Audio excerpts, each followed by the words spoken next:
the Chameleons proudly present a Zoom adaptation of Oscar Wilde's The Importance of Being Earnest.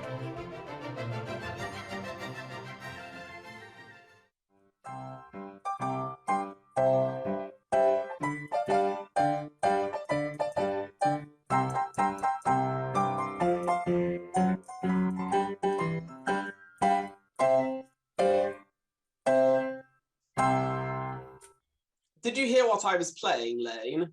I didn't think it polite to listen, sir. I'm sorry for that, for your sake. I don't play accurately, but I play with wonderful expression. As far as the piano is concerned, sentiment is my forte. I keep science for life. Yes, sir.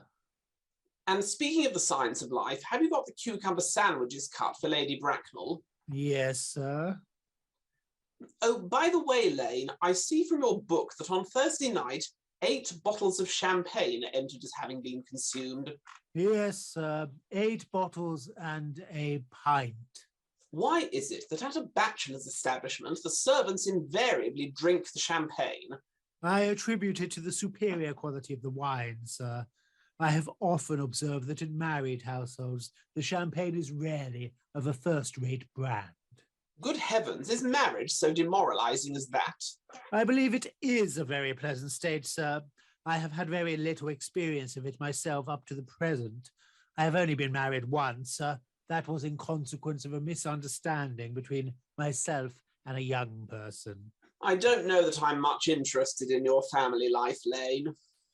No, sir, it is not a very interesting subject. I never think of it myself. Very natural, I'm sure. That will do, Lane. Thank you. Thank you, sir. Mr. Ernest Worthing. How are you, my dear Ernest? What brings you up to town? Oh, pleasure, pleasure. What else? What should bring one anywhere? Eating as usual, I see, Algy. I believe it is customary in good society to take some slight refreshment at 5 o'clock. Where have you been since last Thursday? In the country. What on earth do you do there? When one is in town, one amuses oneself. When one is in the country, one amuses other people. It's excessively boring. And who are the people you amuse? Oh, neighbours. Got nice neighbours in your part of Shropshire? Perfectly horrid. Never speak to one of them. How immensely you must amuse them. By the way, Shropshire is your county, is it not? Eh? Shropshire? Yes, of course. Oh, hello? Why all these cups? Why cucumber sandwiches? Why such reckless extravagance in one so young? Who's coming to tea?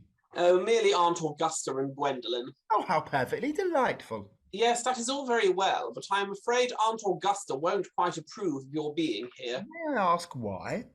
My dear fellow, the way you and Gwendolen flirt with each other is perfectly disgraceful. I'm in love with Gwendolen. I've come up to town expressly to propose to her. I thought you'd come up for pleasure. I call that business. How utterly unromantic you are. I really don't see anything romantic in proposing. It is very romantic to be in love, but there was nothing romantic about a definite proposal. Why, one may be accepted.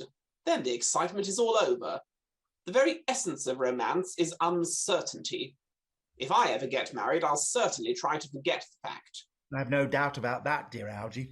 The divorce courts were specially invented for people whose memories are so curiously constituted. Oh, there is no use speculating on that subject. Divorces are made in heaven. Please don't touch the cucumber sandwiches. They are ordered specially for Aunt Augusta. Well, you've been eating them all the time. That is quite a different matter. She's my aunt. Have some bread and butter. The bread and butter is for Gwendolen. She is devoted to bread and butter. And very good bread and butter it is too. Well, my dear fellow, you need not eat as if you were going to eat it all. You behave as if you were married to her, and I don't think you ever will be. Why on earth should you say that? Well, in the first place, girls never marry the men they flirt with. Girls don't think it right. Oh, that is nonsense. It isn't. It is a great truth. In the second place, I don't give my consent. Your consent? My dear fellow, Gwendolen is my first cousin, and before I allow you to marry her, you will have to clear up the whole question of Cecily. What on earth do you mean? What do you mean, Algy, by Cecily? I don't know anyone of the name of Cecily. Bring me that cigarette case Mr. Worthing left in the smoking room the last time he dined here. Yes, sir. Do you mean to say you've had my cigarette case all the time? I wish to goodness you'd let me know. I've been writing frantic letters to Scotland Yard about it. I was very nearly offering a reward. Well, I wish you would offer one. I happen to be more than usually hard up. There is no good offering a reward now the thing is found. I think that is rather mean of you, Ernest, I must say. However, it makes no matter, for now that I look at the inscription inside, I find that the thing isn't yours after all. Of course it's mine. You have seen me with it 100 times, and you've no right whatsoever to read what is written inside.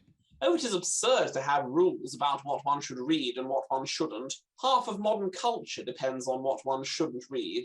I am quite aware of the fact, and I don't propose to discuss modern culture. I simply want my cigarette case back. Yes, but this isn't your cigarette case. This cigarette case is a present from someone of the name of Cecily, and you said you don't know anyone of that name. Well, if you want to know, Cecily happens to be my aunt. Your aunt? Yes, charming old lady she is too. Lives at Tunbridge Wells. Just give it back to me, Algy.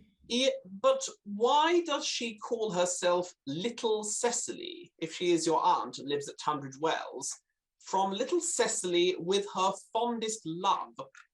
My dear fellow, what on earth is there in that? Some aunts are tall, some aunts are not tall. That is a matter that surely an aunt may be allowed to decide for herself.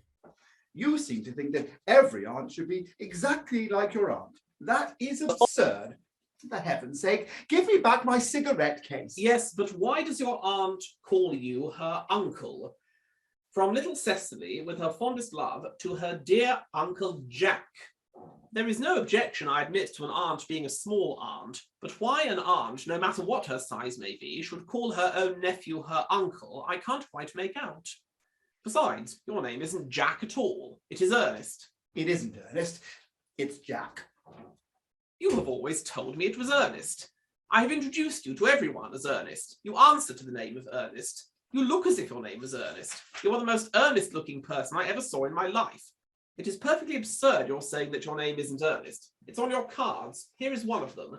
Mr. Ernest Worthing for the Albany. I'll keep this as a proof that your name is Ernest if you ever attempt to deny it to me or to Gwendolen or to anyone else. Well, my name is Ernest in town and Jack in the country, and the cigarette case was given to me in the country. Tell me the whole thing. I may mention that I have always suspected you of being a confirmed and secret Bunburyist. Bunburyist? What on earth do you mean by a Bunburyist?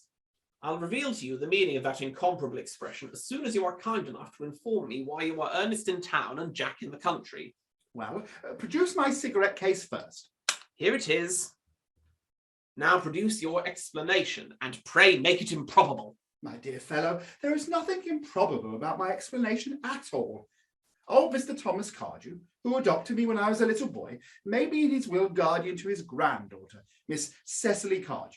Cecily, who addresses me as her uncle for motives of respect that you could not possibly appreciate, lives at my place in the country under the charge of her admiral governess, Miss Prism. Where is that place in the country, by the way? That is nothing to you, dear boy. You are not going to be invited. I may tell you candidly that the place is not in Shropshire. I suspected that, my dear fellow. I have Bunburyed all over Shropshire on 2 separate occasions. Now go on. Why are you Ernest in town and Jack in the country? My dear Algy, when one is placed in the position of guardian, one has to adopt a very high moral tone on all subjects. And as a high moral tone could hardly be said to conduce very much to either one's health or one's happiness, in order to get up to town, I've always pretended to have a younger brother of the name of Earnest, who lives in the Albany and gets into the most dreadful scrapes. That, my dear Algy, is the whole truth, pure and simple. The truth is rarely pure and never simple. What you really are is a Bunburyist. I was quite right in saying you were a Bunburyist. What on earth do you mean? You have invented a very useful younger brother called Ernest in order that you may be able to come up to town as often as you like. I have invented an invaluable permanent invalid called Bunbury in order that I may be able to go down into the country whenever I choose. If it wasn't for Bunbury's extraordinary bad health, for instance, I wouldn't be able to dine with you at Willis's tonight, for I have been really engaged to Aunt Augusta for more than a week. I haven't asked you to dine with me anywhere tonight. I know, you are absurdly careless about sending out invitations. Nothing annoys people so much as not receiving invitations. You would much better dine with your Aunt Augusta. I haven't the smallest intention of doing anything of the kind. To begin with, I dined there on Monday, and once a week is quite enough to dine with one's own relations. Secondly, whenever I do dine there, I am always sent down with either no woman at all or two.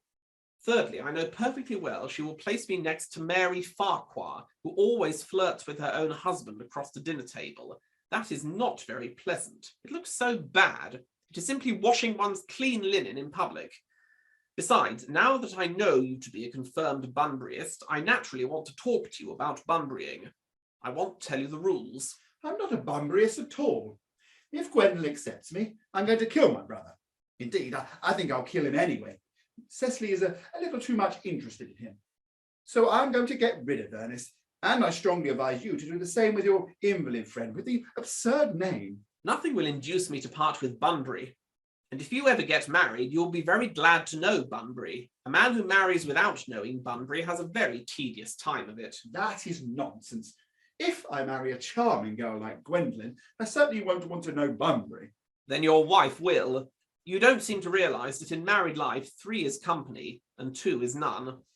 That, my dear young friend, is the theory the corrupt French drama has been propounding for the last 50 years. Yes, and that the happy English home has proved in half the time. For heaven's sake, don't try to be cynical. It's perfectly easy to be cynical. My dear fellow, it isn't easy to be anything nowadays. There's such a lot of beastly competition about. Ah, that must be Aunt Augusta.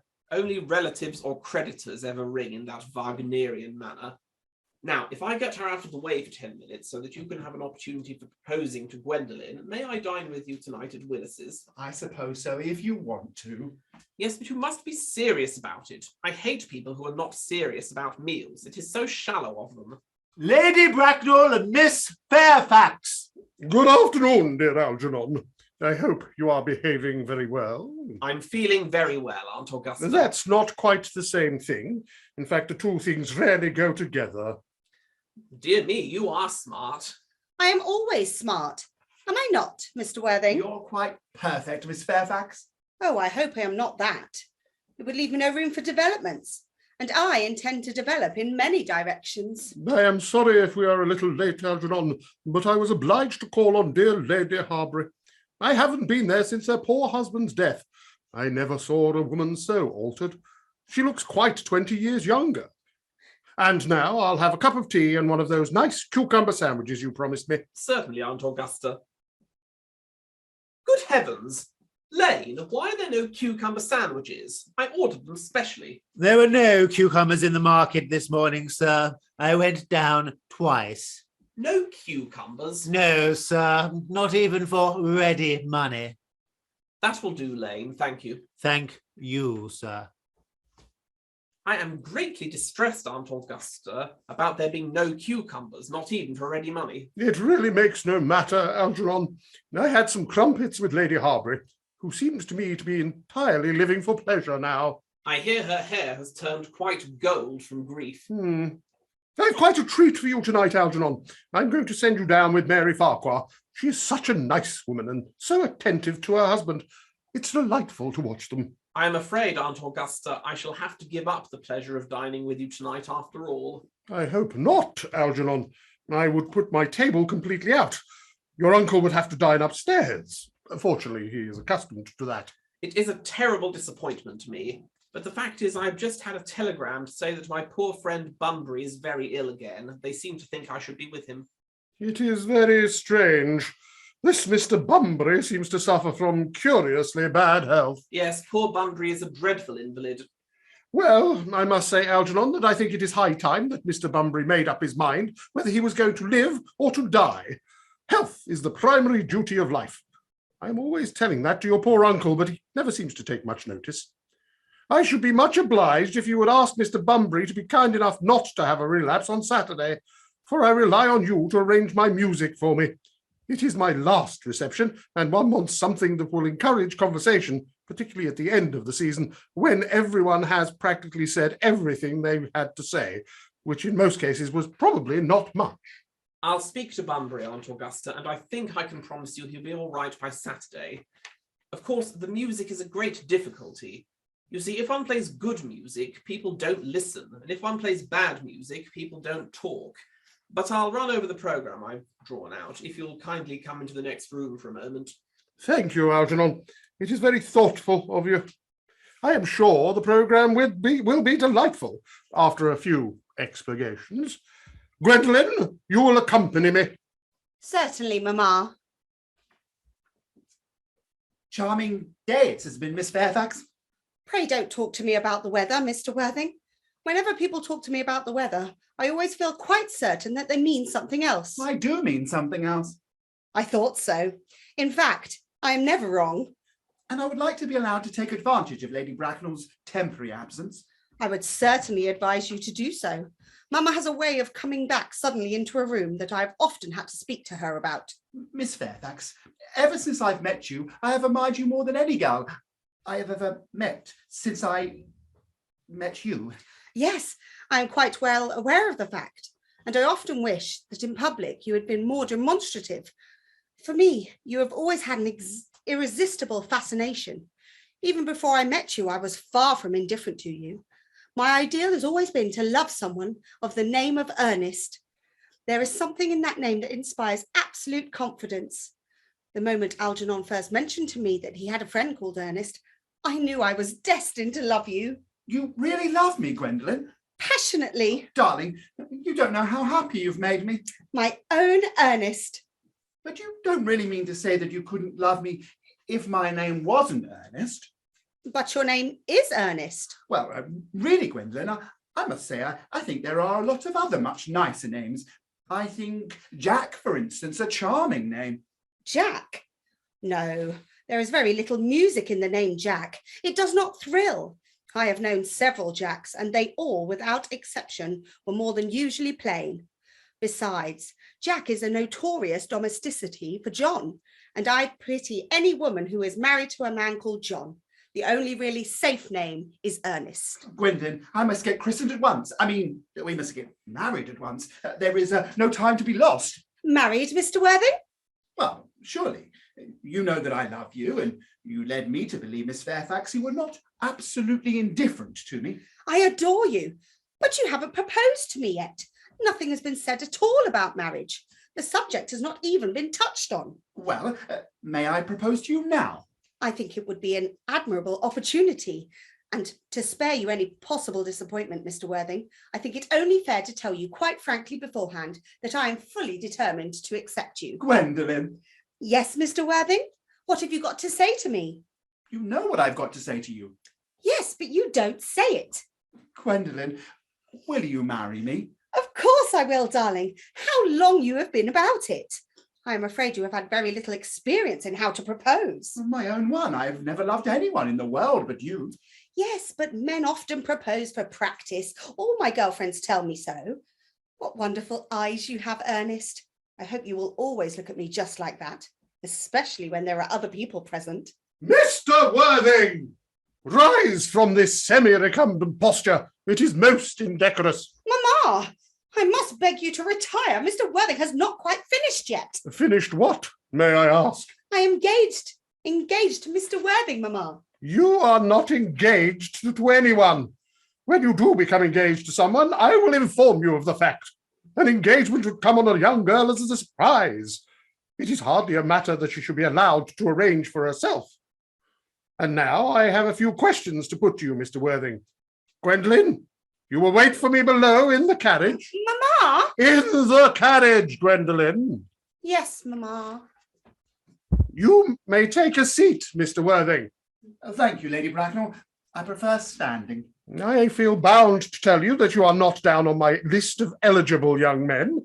However, I am quite ready to enter your name should your answers be what a really affectionate mother requires. How old are you? 29. A very good age to be married at. I have always been of the opinion that a man who desires to get married should know either everything or nothing. Which do you know? I know nothing, Lady Bracknell. I am pleased to hear it. I do not approve of anything that tampers with natural ignorance. Ignorance is like a delicate exotic fruit. touch it, and the bloom is gone. Fortunately, in England, at any rate, education produces no effect whatsoever. If it did, it would prove a serious danger to the upper classes. What is your income? Between 7,000 and 8,000 a year. In land or in investments? In investments chiefly. I have a country house with some land, of course, attached to it. About 1,500 acres, I believe, but I don't depend on that for my real income. In fact, as far as I can make out, the poachers are the only people who make anything out of it. A country house? You have a townhouse, I hope. A girl with a simple, unspoiled nature like Gwendolyn could hardly be expected to reside in the country. Well, I own a house in Belgrave Square, but it's let by the year to Lady Bloxton. Of course, I can get it back whenever I like at 6 months' notice. What are your politics? Well, I'm afraid I really have none. I'm a liberal unionist. Oh, they count as Tories. They dine with us, or come in the evening at any rate. Now to minor matters. Are your parents living? I have lost both my parents. To lose one parent, Mr. Worthing, may be regarded as a misfortune. To lose both looks like carelessness. Who was your father? He was evidently a man of some wealth. I'm afraid I really don't know. The fact is, Lady Bracknell, I said I'd lost my parents. It would be nearer the truth to say that my parents seem to have lost me. I don't actually know who I am by birth. I was found.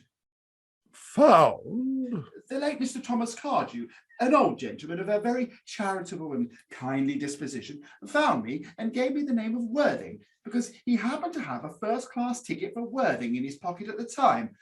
Worthing is a place in Sussex. It is a seaside resort. Where did the charitable gentleman who had a first-class ticket for this seaside resort find you? In a handbag. A handbag? Yes, Lady Bracknell, I was in a handbag, a somewhat large leather handbag with handles to it, an ordinary handbag, in fact. In what locality did this Mr. Cardew come across this ordinary handbag? In the cloakroom of Victoria Station.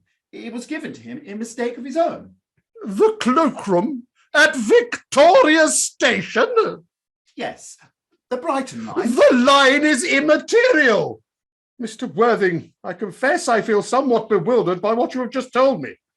To be born, or at any rate bred in a handbag, whether it had handles or not, seems to display a contempt for the ordinary decencies of family life. As for the particular locality in which the handbag was found, a cloakroom at a railway station might serve to conceal a social indiscretion, but it could hardly be regarded as an assured basis for a recognised position in good society. May I ask you then what you would advise me to do? I need hardly say I would do anything in the world to ensure Gwendolyn's happiness. I would strongly advise you, Mr. Worthing, to try and acquire some relations as soon as possible, and to make a definite effort to produce at any rate one parent of either sex before the season is quite over. Well, I don't see how I could possibly manage to do that. I can produce the handbag at any moment. I really think that should satisfy you, Lady Bracknell. Me, sir? What has it got to do with me? You can hardly imagine that I and Lord Bracknell would dream of allowing our daughter to marry into a cloakroom and form an alliance with a parcel. Good morning, Mr. Worthing. Good morning.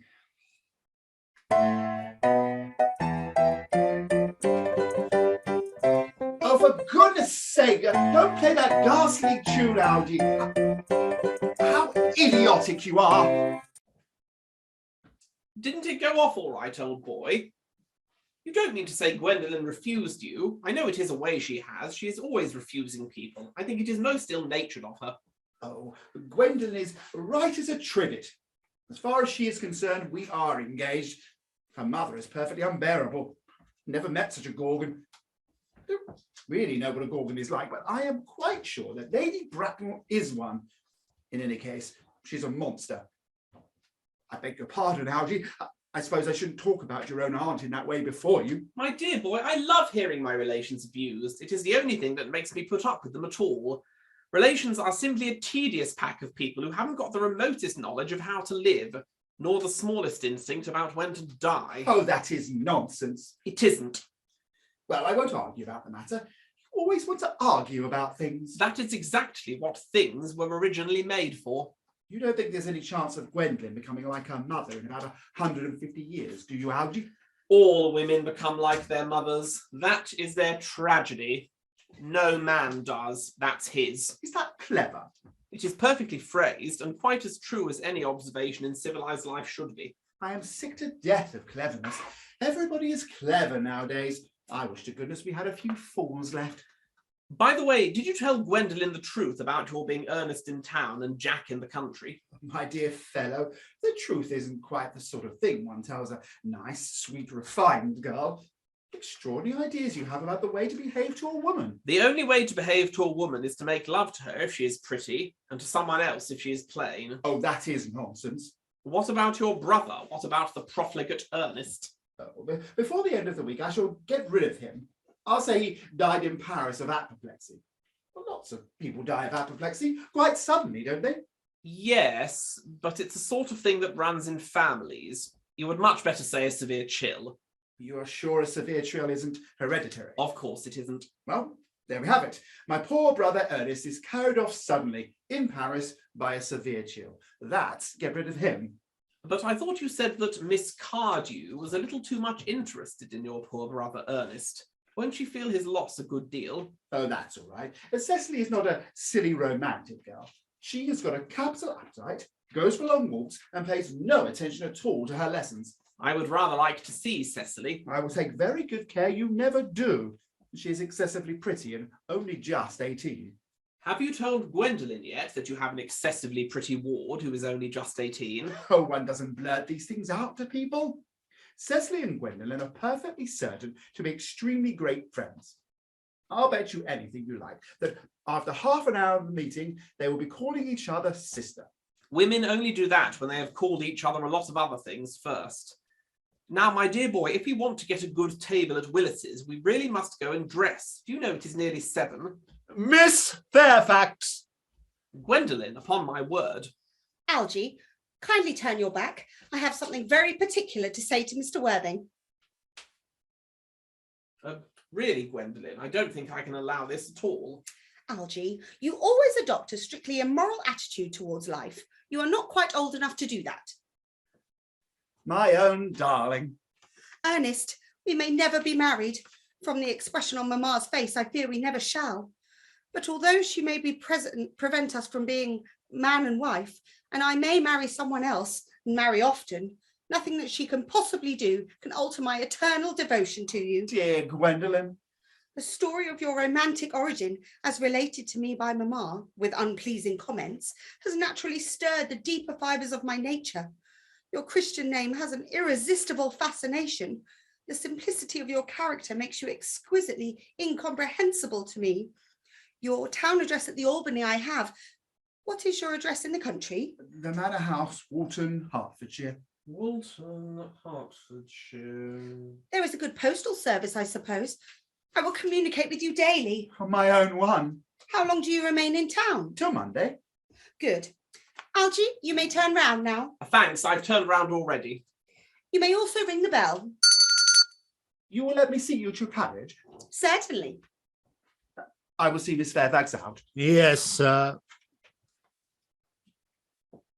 A glass of sherry, Lane. Yes, sir. Tomorrow, Lane, I'm going Bunburying. Yes, sir. I shall probably not be back till Monday. You can put up my dress clothes, my smoking jacket, and all the Bunbury suits. Yes, sir. I hope tomorrow will be a fine day, Lane. It never is, sir. Lane, you're a perfect pessimist. I do my best to give satisfaction, sir.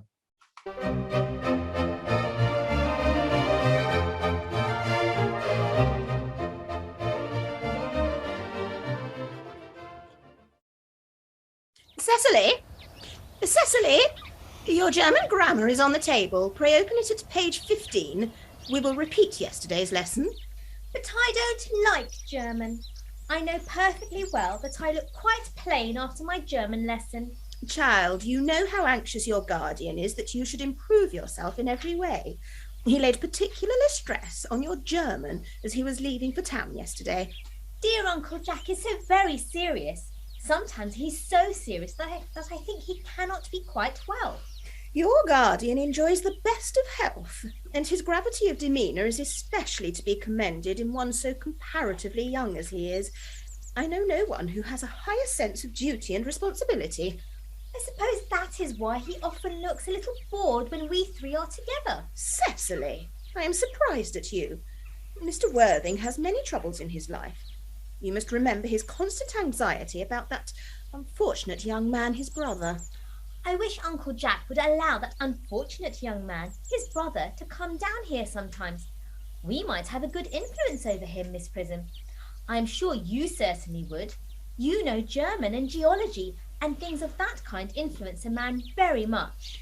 I do not think that even I could produce any effect on a character that, according to his own brother's admission, is irretrievably weak and vacillating. I am not in favour of this modern mania for turning bad people into good people at a moment's notice. You must put away your diary, Cecily. I really don't see why you should keep a diary at all. I keep a diary in order to enter the wonderful secrets of my life. If I didn't write them down, I should probably forget all about them. Memory, my dear Cecily, is the diary that we all carry about with us. Yes, but it usually chronicles the things that have never happened and couldn't possibly have happened. I believe that memory is responsible for nearly all the 3-volume novels that society sends us. Do not speak slightingly of the 3-volume novel, Cecily. I wrote one myself in earlier days. How wonderfully clever you are, Miss Prism. I hope it did not end happily. I don't like novels that end happily. The good ended happily, and the bad unhappily. That is what fiction means. I suppose so. And was your novel ever published? Alas, no. The manuscript, unfortunately, was lost. To your work, child. These speculations are profitless. But I see dear Dr. Chasuble coming up through the garden. Dr. Chasuble? This is indeed a pleasure. And how are we this morning, Miss Prism? You are, I trust, well? Miss Prism has just been complaining of a slight headache.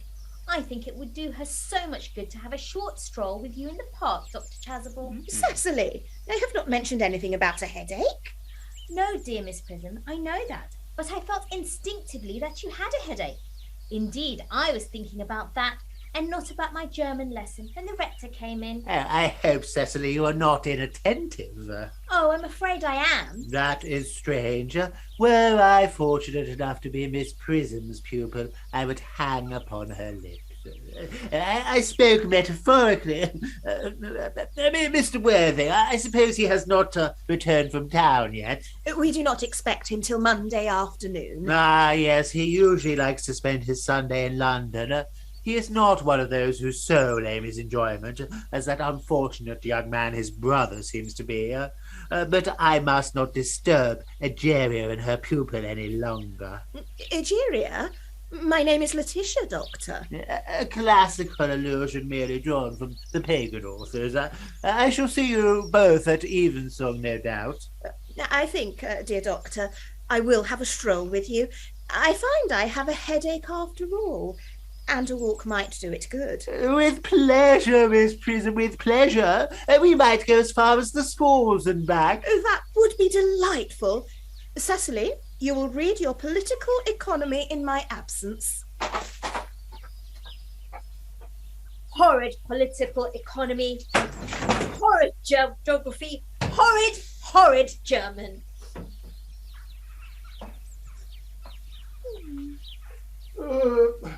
Mr. Earnest Worthing has just driven over from the station. He has brought his luggage with him. Mr. Ernest Worthing, 4, the Albany, W. Uncle Jack's brother. Did you tell him Mr. Worthing was in town? Yes, miss. He seemed very much disappointed. I mentioned that you and Miss Prism were in the garden. He said he was anxious to speak to you privately for a moment. Ask Mr. Ernest Worthing to come here. I suppose you better talk to the housekeeper about a room for him. Yes, miss.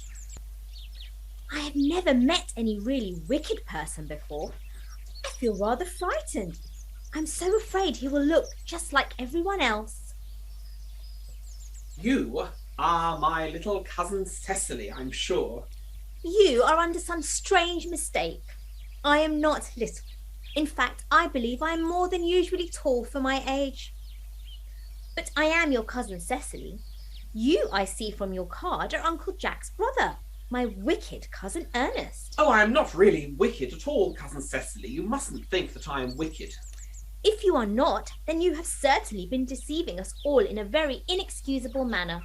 I hope you have not been leading a double life, pretending to be wicked and being really good all the time. That would be hypocrisy. Oh, of course, I have been rather reckless. I'm glad to hear it. In fact, I have been very bad in my own small way. I think you should be so proud of that. Though I'm sure it must have been very pleasant. It is much pleasanter being here with you. I can't understand how you are here at all. Uncle Jack won't be back till Monday afternoon. That is a great disappointment. I'm obliged to go up by the first train on Monday morning. I have a business appointment that I'm anxious to miss. Couldn't you miss it anywhere but in London? No, the appointment is in London. Well, I know, of course, how important it is not to keep a business engagement if one wants to retain any sense of the beauty of life. But still, I think you had better wait till Uncle Jack arrives. I know he wants to speak to you about your emigrating. About my what? You're emigrating. He has gone up to buy your outfit. I certainly wouldn't let Jack buy my outfit. He has no taste in neckties at all. I don't think you will require neckties. Uncle Jack is sending you to Australia. Australia? I'd sooner die. Well, he said at dinner on Wednesday night that you would have to choose between this world, the next world, and Australia. Oh, well, the accounts I have received of Australia and the next world are not particularly encouraging. This world is good enough for me, Cousin Cecily. Yes, but are you good enough for it? I'm afraid I'm not that. That is why I want you to reform me. You might make that your mission, if you don't mind, Cousin Cecily. I'm afraid I've no time this afternoon. Well, would you mind my reforming myself this afternoon? It is rather quixotic of you, but I think you should try. I will. I feel better already. You are looking a little worse. That is because I'm hungry. How thoughtless of me. I should have remembered that when one is going to lead an entirely new life, one requires regular and wholesome meals. Won't you come in? Thank you. Might I have a buttonhole first? Mama Chanel? No, I'd sooner have a pink rose. Why? Because you are like a pink rose, Cousin Cecily. I don't think it can be right for you to talk to me like that. Miss Prism never says such things to me. Then Miss Prism is a short-sighted old lady. You are the prettiest girl I ever saw. Miss Prism says that all good looks are a snare. They are a snare that every sensible man would like to be caught in. Oh, I don't think I would care to catch a sensible man. I shouldn't know what to talk to him about. You are too much alone, dear Dr. Chasuble. You should get married. The precept as well as the practice of the primitive church was distinctly against matrimony. That is obviously the reason why the primitive church has not lasted up to the present day. And you do not seem to realise, dear doctor, that by persistently remaining single, a man converts himself into a permanent public temptation.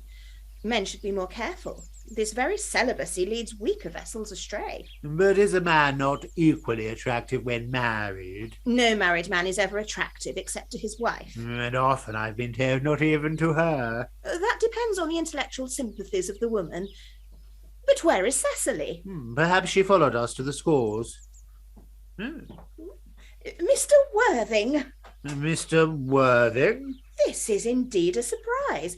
We did not look for you till Monday afternoon.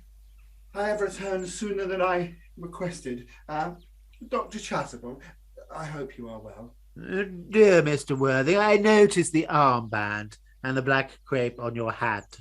I trust this garb of mourning does not betoken some terrible calamity. My brother. More shameful debts and extravagance. Dead. Your brother Ernest, dead? Quite dead. Mr. Worthing, I offer you my sincere condolence. Poor Ernest. He had many faults, but it is a sad, sad blow. Very sad indeed. Were you with him at the end? No, he died abroad in Paris, in fact. I had a telegram last night from the manager of the Grand Hotel. Was the cause of death mentioned? A severe chill, it seems. As a man sows, so shall he reap. Charity, dear Miss Prism, charity. None of us are perfect. I myself am particularly susceptible to drafts. Will the interment take place here? No, he seems to have expressed the desire to be buried in Paris. In Paris? Oh, I fear that hardly points to any very serious state of mind at the last.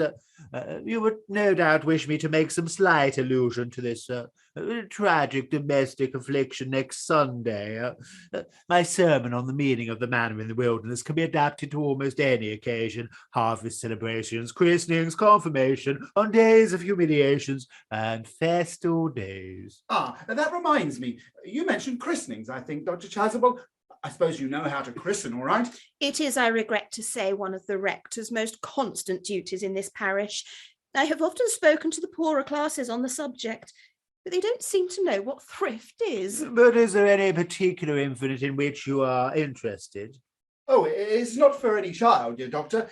I would like to be christened myself this afternoon, if you have nothing better to do. But surely, Mr. Worthing, you have been christened already. I don't remember anything about it. But have you any grave doubts on the subject? Well, I certainly intend to have.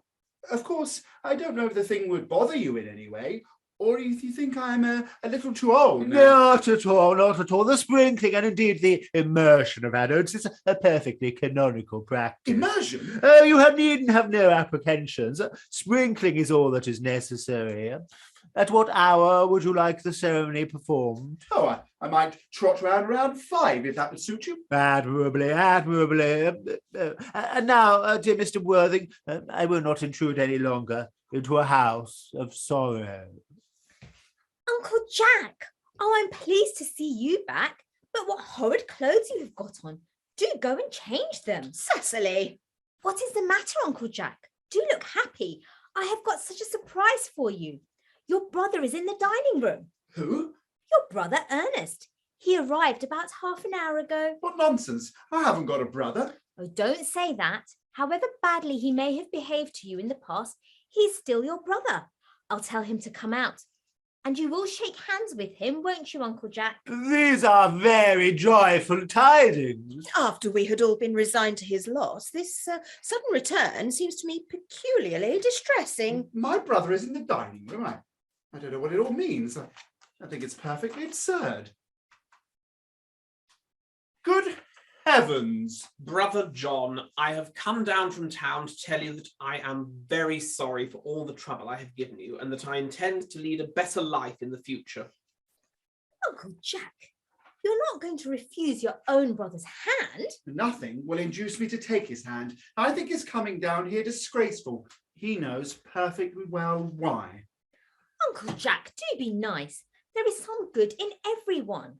I must say that I think that Brother John's coldness to me is peculiarly painful. I expected a more enthusiastic welcome, especially considering it is the first time I have come here. Uncle Jack, if you don't shake hands with Ernest, I will never forgive you. Never forgive me? Never, never, never. Well, this is the last time I shall ever do it. Oh, it is pleasant, is it not, to see so perfect a reconciliation? I think we might leave the two brothers together. Cecily, you will come with us. Certainly, Miss Prism. My little task of reconciliation is over. You have done a beautiful action today, dear child. We must not be premature in our judgments. I feel very happy. You young scoundrel, Algy, you must get out of this place as soon as possible. I don't allow any bumbering here. I have put Mr. Earnest's things in the room next to yours, sir. What? Mr. Earnest's luggage, sir. I have unpacked it and placed it in the room next to your own. His luggage? Yes, sir. 3 portmanteaus, a dressing case, 2 hat boxes, and a large luncheon basket. I'm afraid I can't stay more than a week at this time. Merriman, order the dog cart at once. Mr. Earnest has been suddenly called back to town. Yes, sir. What a fearful liar you are, Jack. I have not been called back to town at all. Your duty as a gentleman calls you back. My duty as a gentleman has never interfered with my pleasures in the smallest degree. I can quite understand that. Well, Cecily is a darling. You are not to talk of this, Miss Cardew, like that. I don't like it. Well, I don't like your clothes. You look perfectly ridiculous in them. Why on earth don't you go up and change? It is perfectly childish to be in deep mourning for a man who is actually staying for a whole week with you in your house as a guest. You are certainly not staying with me for a whole week as a guest or anything else. You've got to leave by the 4:05 train. I certainly won't leave you so long as you are in mourning. Well, will you go if I change my clothes? Yes, if you are not too long. I never saw anybody take so long to dress, and with such little result. Well, at any rate, that is better than being always overdressed as you are. If I am occasionally a little overdressed, I make up for it by being always immensely overeducated. Your vanity is ridiculous, your conduct an outrage, and your presence in my garden utterly absurd. However, you've got to catch the 4:05, and I hope you will have a pleasant journey back to town. This bumbring, as you call it, has not been a great success for you. I think it has been a great success. I'm in love with Cecily, and that is everything. But I must see her before I go and make arrangements for another Bunbury. Ah, there she is. Oh, I merely came back to water the roses. I thought you were with Uncle Jack. He's gone to order the dog cart for me. Oh, is he going to take you for a nice drive? He's going to send me away. Then have we got to part? I'm afraid so. It is a very painful parting. It is always painful to part from people whom one has known for a very brief space of time. The absence of old friends one can endure with equanimity, but even a momentary separation from anyone to whom one has just been introduced is almost unbearable. Thank you. The dog cart is at the door, sir. It can wait, Merriman, for 5 minutes. Yes, miss. I hope, Cecily, that I shall not offend you if I state quite frankly and openly that you seem to me to be in every way the visible personification of absolute perfection. I think your frankness does you great credit, Ernest. If you will allow me, I will copy your remarks into my diary. Do you really keep a diary? I'd give anything to look at it. May I? Oh, no. You see, it is simply a very young girl's record of her own thoughts and impressions, and consequently meant for publication. When it appears in volume form, I hope you will order a copy. But pray, Ernest, don't stop. I delight in taking down from dictation. I have reached absolute perfection. You can go on. I'm quite ready for more. Cecily, ever since I first looked upon your wonderful and incomparable beauty, I have dared to love you wildly, passionately, devotedly, hopelessly. I don't think that you should tell me that you love me wildly, passionately, devotedly, hopelessly. Hopelessly doesn't seem to make much sense, does it? Cecily. The dog cart is waiting, sir. Tell it to come round next week at the same hour.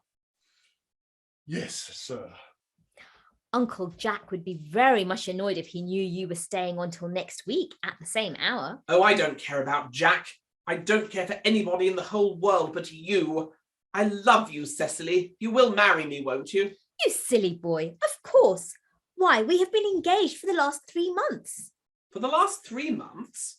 But how did we become engaged? Well, ever since dear Uncle Jack first confessed to us that he had a younger brother who was very wicked and bad, you, of course, have formed the chief topic of conversation between myself and Miss Prism. I dare say it was foolish of me, but I fell in love with you, Ernest. Darling. And when was the engagement actually settled?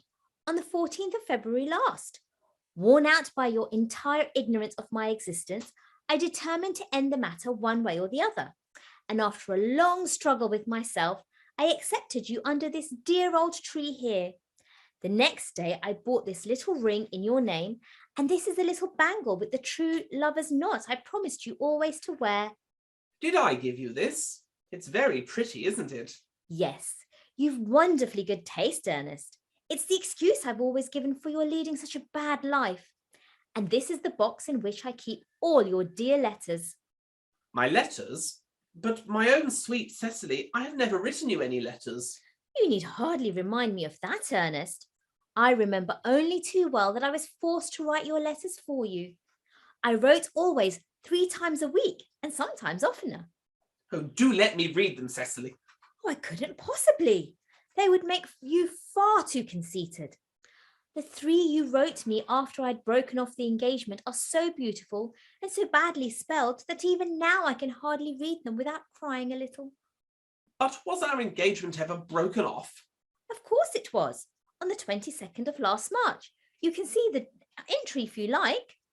Today, I broke off my engagement with Ernest. I feel it is better to do so. The weather still continues charming. But why on earth did you break it off? What had I done? I had done nothing at all. Cecily, I am very much hurt indeed to hear you broke it off, particularly when the weather was so charming. It would hardly have been a really serious engagement if it hadn't been broken off at least once. But I forgave you before the week was out.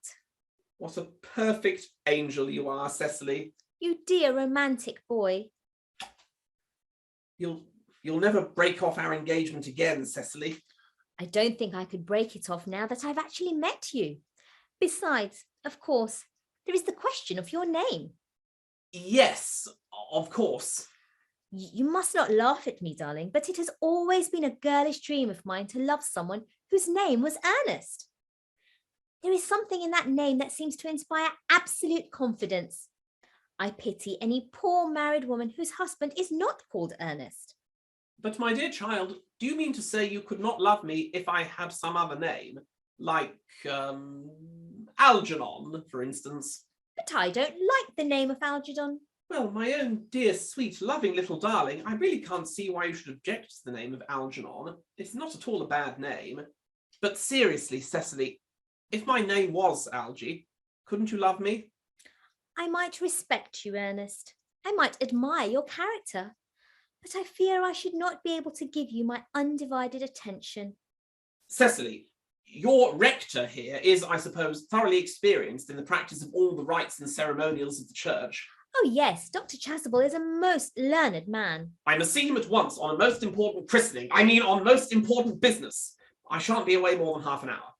Considering that we have been engaged since February the 14th, and I only met you today for the first time, I think it is rather hard that you should leave me for so long a period as half an hour. Couldn't you make it 20 minutes? I'll be back in no time. What an impetuous boy he is.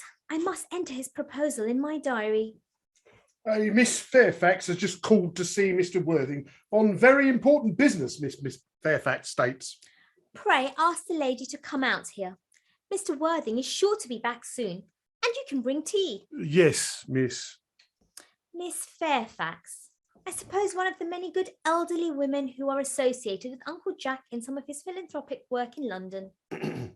Miss Fairfax. Pray let me introduce myself to you. My name is Cecily Cardew. Cecily Cardew? What a very sweet name. Something tells me that we are going to be great friends. I like you already more than I can say. My first impressions of people are never wrong. How nice of you to like me so much after we have known each other such a comparatively short time. Pray, sit down. I may call you Cecily, may I not? With pleasure. And you will always call me Gwendolen, won't you? If you wish. Then that is all quite settled, is it not? I hope so. Perhaps this might be a favourable opportunity for my mentioning who I am. My father is Lord Bracknell. You have never heard of Papa, I suppose? I don't think so. Outside the family circle, Papa, I'm glad to say, is entirely unknown. I think that is quite as it should be. You are here on a short visit, I suppose? Oh no, I live here. Really? Your mother or some female relative of advanced years resides here also? Oh no, I have no mother, nor in fact any relations. Indeed. My dear guardian, with the assistance of Miss Prism, has the arduous task of looking after me. Your guardian? Yes, I am Mr. Worthing's ward. Oh, it is strange he never mentioned to me that he had a ward. How secretive of him. I am not sure, however, that news inspires me with feelings of unmixed delight. I am very fond of you, Cecily, but I am bound to state that now I know you are Mr. Worthing's ward, I cannot help wishing you were, well, I'm just a little older than you seem to be.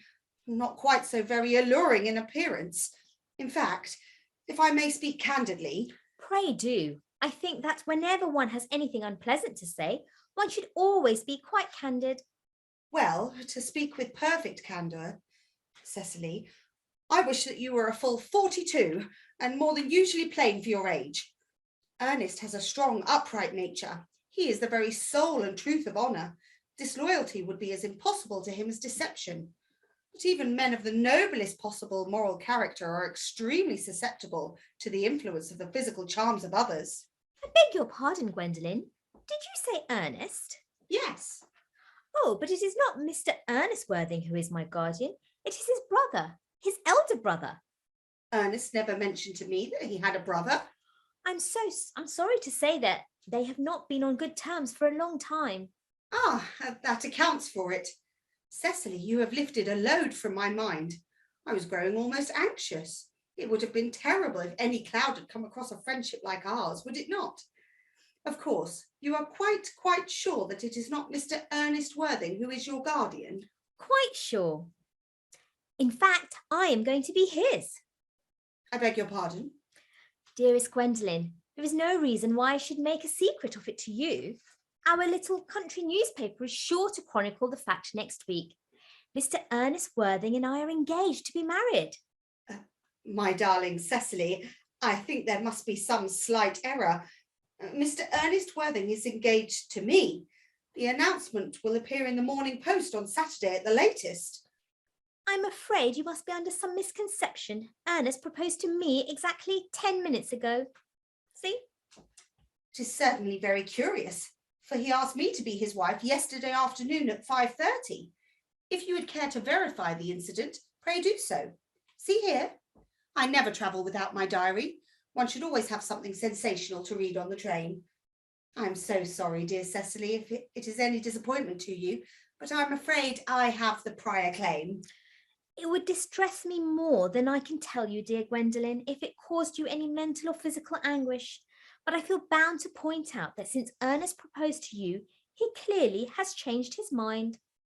If the poor fellow has been entrapped into any foolish promise, I shall consider it my duty to rescue him at once. Whatever unfortunate entanglement my dear boy may have got into, I will never reproach him with it after we are married. Do you allude to me, Miss Cardew, as an entanglement? You are presumptuous. On an occasion of this kind, it becomes more than a moral duty to speak one's mind. It becomes a pleasure. Do you suggest, Miss Fairfax, that I entrapped Ernest into an engagement? This is no time for wearing the shallow mask of manners. When I see a spade, I call it a spade. I am glad to say that I have never seen a spade. It is obvious that our social spheres have been widely different. Shall I lay tea here, miss, as usual? Yes, as usual. Quite a well-kept garden this is, Miss Cardew. So glad you like it, Miss Fairfax. I had no idea there were any flowers in the country. Oh, flowers are as common here, Miss Fairfax, as people are in London. Personally, I cannot understand how anybody manages to exist in the country, if anybody who is anybody does. The country always bores me to death. May I offer you some tea, Miss Fairfax? Thank you. Detestable girl, but I require tea. Sugar? No, thank you. Sugar is not fashionable anymore. Cake or bread and butter? Bread and butter, please. Cake is rarely seen at the best houses nowadays. You have filled my tea with lumps of sugar. And though I asked you most distinctly for bread and butter, you have given me cake. I am known for the gentleness of my disposition and the extraordinary sweetness of my nature. But I warn you, Miss Cardew, you may go too far. To save my poor, innocent, trusting boy from the machinations of any other girl, there are no lengths to which I would not go to. From the moment I saw you, I distrusted you. I felt you were false and deceitful. My first impressions of people are invariably right. It seems to me, Miss Fairfax, that I am trespassing on your valuable time. No doubt you have many other calls of a similar character to make in the neighbourhood. Ernest, my own Ernest. Gwendolyn, darling. A moment. May I ask if you are engaged to be married to this young lady? Dear little Cecily, of course not. What could have put such an idea into your pretty little head? Thank you. I knew there must be some misunderstanding, Miss Fairfax. The gentleman whose arm is at present round your waist is my guardian, Mr. John Worthing. I beg your pardon? This is Uncle Jack. Jack? Oh, Here is Ernest. My own love. A moment, Ernest. May I ask you, are you engaged to be married to this young lady? To what young lady? Good heavens, Gwendolen. Yes, to good heavens, Gwendolen. I mean Gwendolen. Of course not. What could have put such an idea into your pretty little head? Thank you. I felt there was some slight error, Miss Cardew. The gentleman who is now embracing you is my cousin, Mr. Algernon Moncrief. Algernon Moncrief? Are you called Algernon? I cannot deny it. Oh, is your name really John? I could deny it if I liked. I could deny anything if I liked. But my name certainly is John. It has been John for years. Gwendolen, a gross deception has been practiced on both of us. My poor wounded Cecily. My sweet, wronged Gwendolen. You will call me sister, will you not? There is just one question I would like to be allowed to ask my guardian. An admirable idea. Mr. Worthing, there is just one question I would like to be permitted to put to you. Where is your brother Ernest? We are both engaged to be married to your brother Ernest, so it is a matter of some importance to us to know where your brother Ernest is at present. Gwendolen, Cecily, it is very painful for me to be forced to speak the truth. In fact, this is the first time in my life that I have been reduced to such a painful position. However, I will tell you quite frankly that I have no brother Ernest. I have no brother at all. No brother at all? None. Had you never a brother of any kind? Never. Not even of any kind. I'm afraid it is quite clear, Cecily, that neither of us is engaged to be married to anyone. It is not a very pleasant position for a young girl suddenly to find herself in, is it? Let us go into the house. They will hardly venture to come after us there. No, men are so cowardly, aren't they? This ghastly state of things is what you call bumbering, I suppose. Yes, and a perfectly wonderful Bunbury it is. The most wonderful Bunbury I have ever had in my life. Well, you've no right whatsoever to Bunbury here. That is absurd. One has a right to Bunbury anywhere one chooses. Every serious Bunburyist knows that. Serious Bunburyist? Good heavens. Well, one must be serious about something if one wants to have any amusement in life. What on earth you were serious about, I haven't got the remotest idea. About everything, I should fancy. You have such an absolutely trivial nature. Well, the only small satisfaction I have in the whole of this wretched business is that your friend Bunbury is quite exploded. You won't be able to run down to the country quite so often as you used to, dear Algy, and a very good thing too. Your brother is a little off colour, isn't he, dear Jack? You won't be able to disappear to London quite so frequently as your wicked custom was, and not a bad thing either. As for your conduct towards Miss Cardew, I must say that your taking in a sweet, simple, innocent girl like that is quite inexcusable, to say nothing of the fact that she is my ward. I can see no possible defence at all for your deceiving a brilliant, clever, thoroughly experienced young lady like Miss Fairfax, to say nothing of the fact that she is my cousin. I wanted to be engaged to Gwendolen. I love her. Well, I simply wanted to be engaged to Cecily. I adore her. And there is certainly no chance of your marrying Miss Cardew. I don't think there is much likelihood, Jack, of you and Miss Fairfax being united. Well, that is no business of yours. If it was my business, I wouldn't talk about it. Algy, I wish to goodness you would go. You can't possibly ask me to go without having some dinner. It's absurd. I never go without my dinner. No one ever does, except vegetarians and people like that. Besides, I've just made arrangements with Dr. Chasuble to be christened at 6:15 under the name of Earnest. My dear fellow, the sooner you give up that nonsense, the better. I made arrangements this morning with Dr. Chasuble to be christened myself at 5:30. We can't both be christened, Ernest. It's absurd. Besides, I have a perfect right to be christened if I like. There is no evidence at all that I've ever been christened by anybody. It's entirely different in your case. You were being christened already. Quite so, so I know my constitution can stand it. If you are not quite sure about your ever having been christened, I must say I think it's rather dangerous you're venturing on it now. It might make you very unwell. You can hardly have forgotten that someone very closely connected with you was very nearly carried off this week in Paris by a severe chill. Yes, but you said yourself that a severe chill was not hereditary. It usedn't to be, I know, but I dare say it is now. Oh, that is nonsense. You are always talking nonsense. Algernon, I have already told you to go. I don't want you here. Why don't you go? I haven't quite finished my tea, and you have yet to invite me to dinner.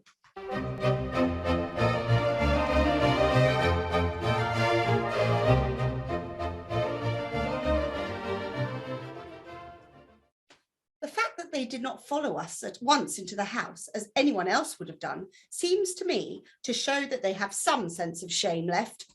They have been drinking tea. That looks like repentance. They don't seem to notice us at all. Couldn't you cough? But I haven't got a cough. They're looking at us. What effrontery. They're approaching. That's very forward of them. Let us preserve a dignified silence. We will not be the first to speak. Certainly not.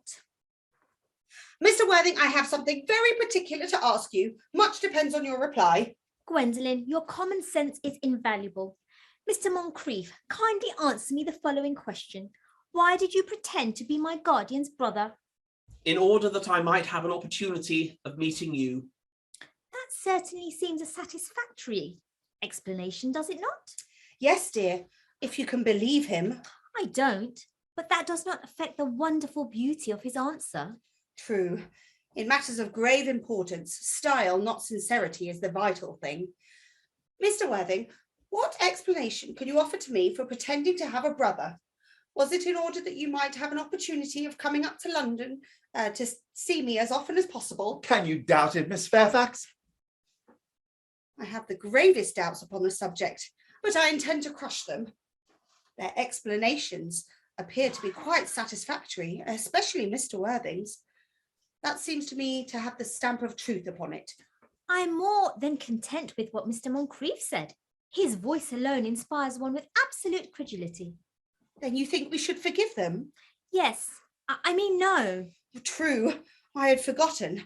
There are principles at stake that one cannot surrender. Which of us should tell them? The task is not a pleasant one. Could we not both speak at the same time? An excellent idea. I nearly always speak at the same time as other people. Will you take the time from me? Certainly.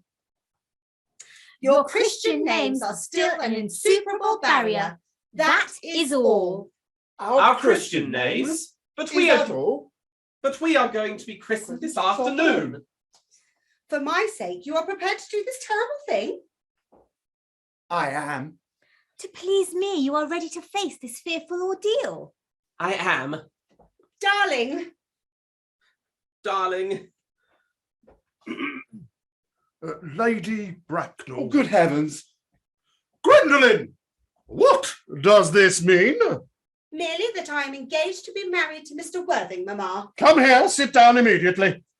Apprised, sir, of my daughter's sudden flight by her trusty maid, I followed her at once by a luggage train. So you will clearly understand that all communication between yourself and my daughter must cease immediately from this moment. On this point, as indeed on all points, I am firm. I am engaged to be married to Gwendolen, Lady Bracknell.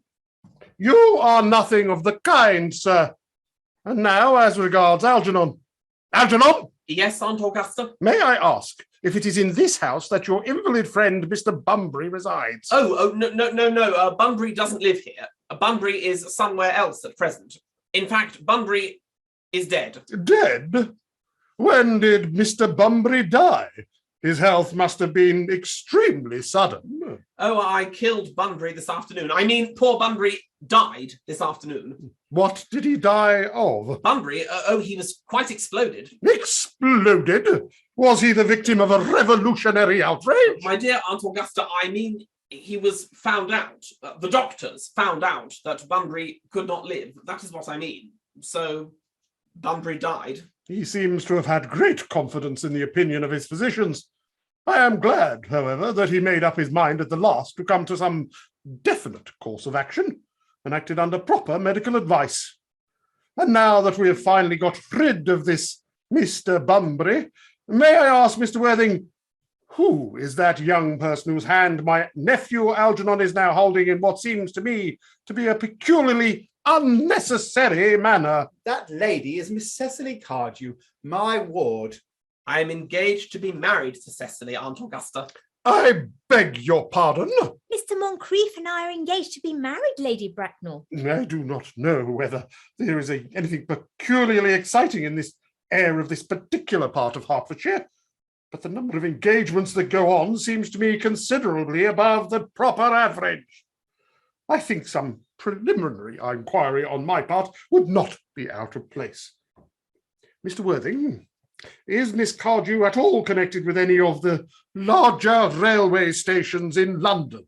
Miss Cardew is the great-granddaughter of the late Mr. Thomas Cardew of 149 Belgrave SW, Gervase Park, Dorking, Surrey, and the Sporran at Fifeshire NB. That sounds not unsatisfactory. 3 addresses always inspire confidence, even in tradesmen. But what proof have I of their authenticity? I have carefully preserved the court guides of the period. They are open to your inspection, Lady Bracknell. I have known strange errors in that publication. Miss Cardew's family solicitors are Messrs. Markby, Markby, and Markby.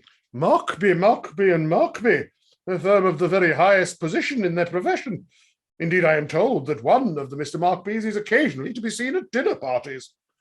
So far, I am satisfied. How extremely kind of you, Lady Bracknell. I also have in my possession, you will be pleased to hear, certificates of Miss Cardew's birth, baptism, whooping cough, registration, vaccination, confirmation, and the measles, both the German and English variety. Ah, a life crowded with incident. I see.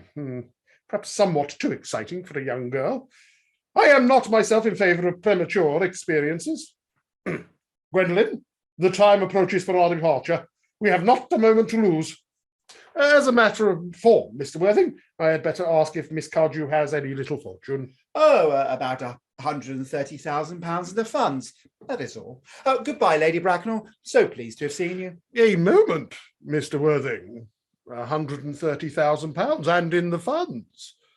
Miss Cardew seems to me a most attractive young lady now I look at her. Pretty child, your dress is sadly simple and your hair seems almost as nature might have left it, but we can soon alter that. Kindly turn around, sweet child. Ah, yes, quite as I expected. There are distinct social possibilities in your profile. The 2 weak points of our age are its want of principle and its want of profile. The chin a little higher, dear? Style largely depends on the way the chin is worn. Algernon? Yes, Aunt Augusta? There are distinct social possibilities in Miss Cardew's profile. Cecily is the sweetest, dearest, prettiest girl in the whole world, and I don't care tuppence about social possibilities. Never speak disrespectfully of society, Algernon. Only people who can't get into it do that. Dear child, of course you know that Algernon has nothing but his debts to depend on, but I do not approve of mercenary marriages. When I married Lord Bracknell, I had no fortune of any kind, but I never dreamt for a moment of allowing that to stand in my way. Well, I suppose I must give my consent. Thank you, Aunt Augusta. Cecily, you may kiss me. Thank you, Lady Bracknell. You may also address me as Aunt Augusta for the future. Thank you, Aunt Augusta. The marriage, I think, had better take place quite soon. Thank you, Aunt Augusta. Thank you, Aunt Augusta. To speak frankly, I am not in favour of long engagements. They give people the opportunity of finding out each other's characters before marriage, which I think is never advisable. I beg your pardon for interrupting you, Lady Bracknell, but this engagement is quite out of the question. I am Miss Cardew's guardian, and she cannot marry without my consent until she comes of age. That consent I absolutely decline to give. Upon what grounds, may I ask? Algernon is an extremely, I may almost say, ostentatiously eligible young man. He has nothing, but he looks everything. What more can one desire? It pains me very much to have to speak frankly to you, Lady Bracknell, about your nephew, but the fact is, I do not approve at all of his moral character. I suspect him of being untruthful. Untruthful? My nephew Algernon? Impossible! He is an Etonian. I fear there can be no possible doubt about the matter. This afternoon, during my temporary absence in London on an important question of romance, he obtained admission to my house by means of the false pretense of being my brother. Continuing his disgraceful deception, he succeeded in the course of the afternoon in alienating the affections of my only ward. And what makes his conduct the more heartless is that he was perfectly aware from the first that I have no brother, that I've never had a brother, and that I don't intend to have a brother, not even of any kind. I distinctly told him so myself yesterday afternoon. Mr. Worthing, after careful consideration, I have decided entirely to overlook my nephew's conduct to you. That is very generous of you, Lady Bracknell. My own decision, however, is unalterable. I decline to give my consent. Come here, sweet child. How old are you, dear? Well, I'm really only 18, but I always admit to 20 when I go to evening parties. You are perfectly right in making some slight alteration. Indeed, no woman should ever be quite accurate about her age. It's so calculating. 18, but admitting to 20 at evening parties. Well, it will not be very long before you're of age and free from the restraints of tutelage. So I don't think your guardian's consent is, after all, a matter of importance. Pray excuse me, Lady Bracknell, for interrupting you again, but it only seems fair to tell you that according to the terms of her grandfather's will, Miss Cardew does not come legally of age till she is 35.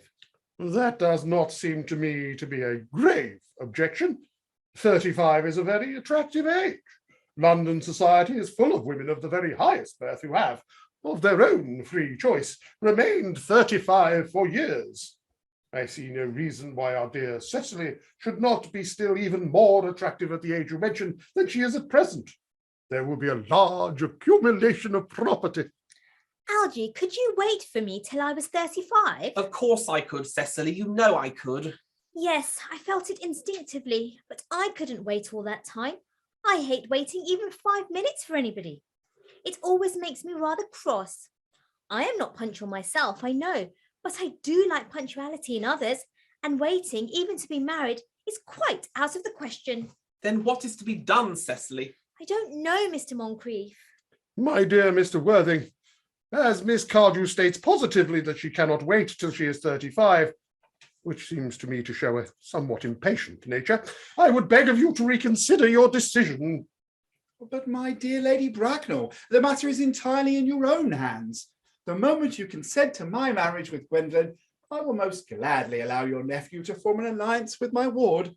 You must be quite aware that what you propose is out of the question. Then a passionate celibacy is all that any of us can look forward to. That is not the destiny I propose for Gwendolen.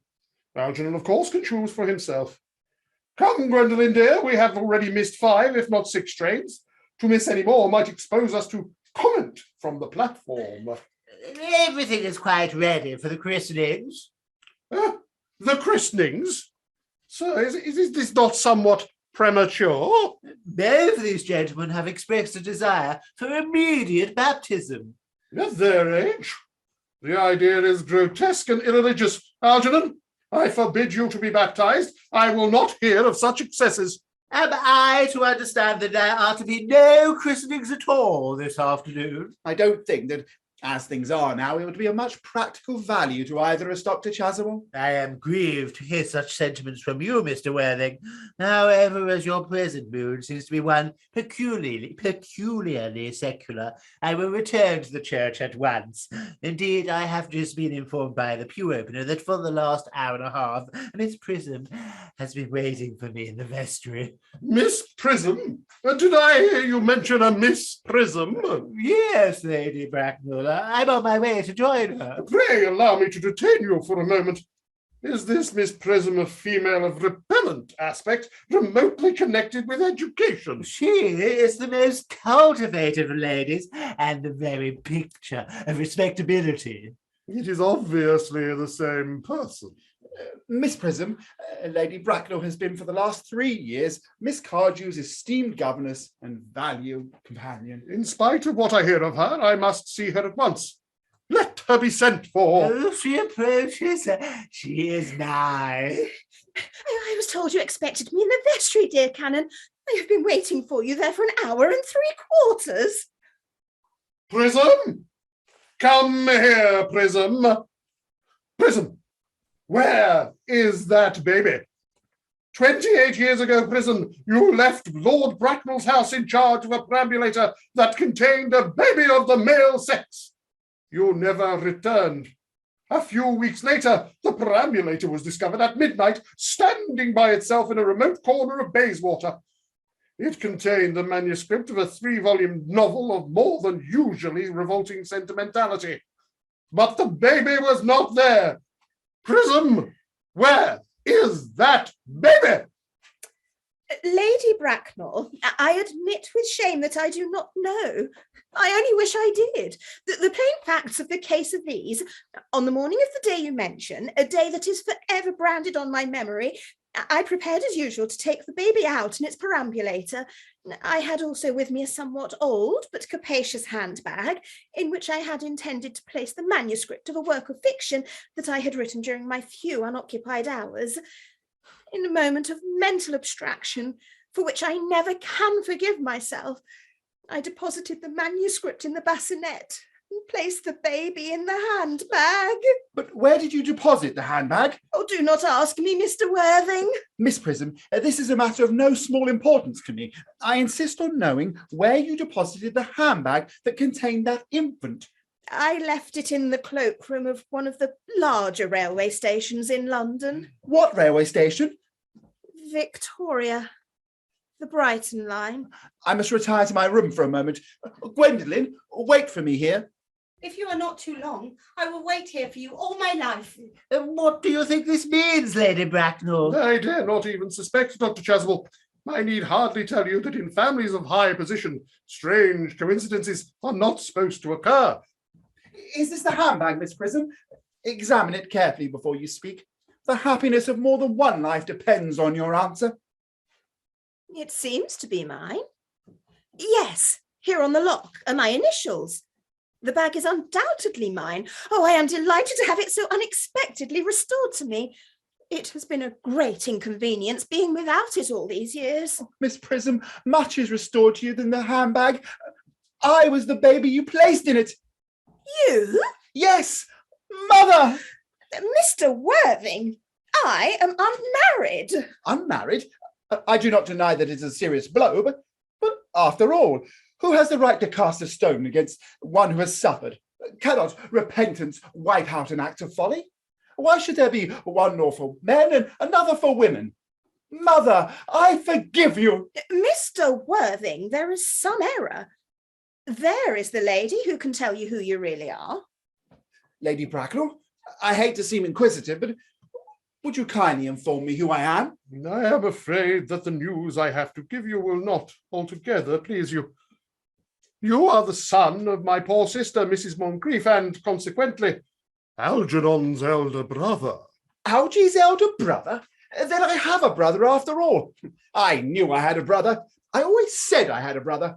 Cecily, how could you ever doubt it that I had a brother? Algy, you young scoundrel. You have never behaved to me like a brother in all your life. Well, not till today, old boy, I admit. My own? But what own are you? What is your Christian name, now that you have become someone else? Oh, good heavens, I had quite forgotten that point. Your decision on the subject of my name is irrevocable, I suppose. I never change, except in my affections. Now, then the question had better be cleared up at once. Aunt Augusta, a moment.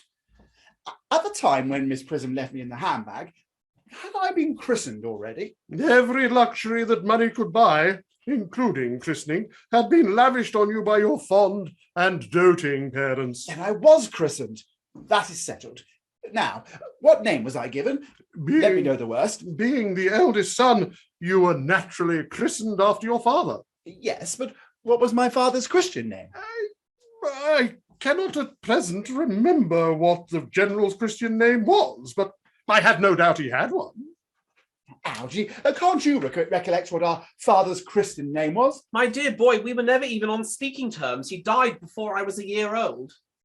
His name would appear in the army list of the period, I suppose, Aunt Augusta? The general was essentially a man of peace, except in his domestic life. But I have no doubt his name would appear in the military directory. Army list of the last 40 years are here. These delightful records should have been my constant study. Generals, Malone, Maximum, Magley, what ghastly names they have. Markby, Migsby, Mobbs, Moncrief. General, 1869, Christian name, Ernest John.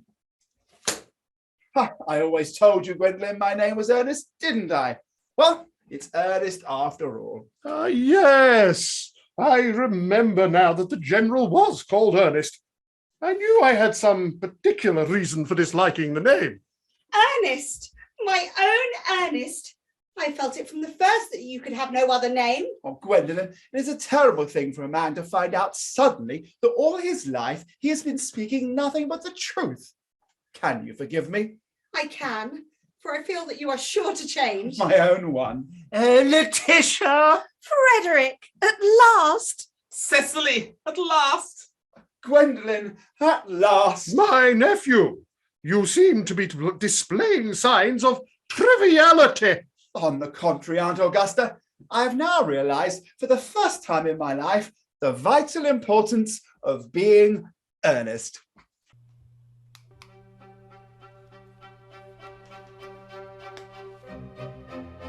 You have been listening to the Chameleon's Zoom adaptation of The Importance of Being Earnest by Oscar Wilde, starring Laurie Marks as Algernon Moncrief, Ben Parker as Labe and Dr. Chasuble, Robert Spalander as John Worthing, Rachel Spalander as Gwendolyn Fairfax, Catherine Waters as Miss Prism, Minal Purahit as Cecily Cardew, and Stuart Everett as Lady Bracknell and Merriman. We hope you've enjoyed this production, and we look forward to seeing you in person between the 8th and 10th of July at St Erkenwald's Church Hall for our next production, The Vicar of Dibley.